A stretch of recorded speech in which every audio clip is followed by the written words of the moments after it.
How can you adjust the speed on this injection pump? The maximum and minimum speed can be adjusted by using these two screws. This right here is for the idle speed. As you can see, when the accelerator is released, it will come back to this. So this is the idle speed adjusting screw.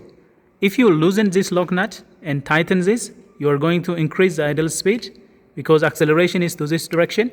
If you are going to loosen this bolt, you are going to decrease the idle speed. So if you want to adjust the idle speed, simply loosen this lock nut and then try to move this depending on the desired intention. If you want to increase, simply screw it in. If you want to decrease, screw it out. And once idle is set, don't forget to lock it in place. For the maximum speed on this injection pump, it is going to be adjusted right here. It is adjusted by simply changing the position of this bolt. Look, when the accelerator is pressed, it will be moving to this direction. So if I increase this length to this direction, I am decreasing the maximum speed. If I loosen this, however, it will be increasing the maximum speed. So maximum speed is usually adjusted on a test bench. It is not to be tampered with. As you can see, that is why it is prevented from turning.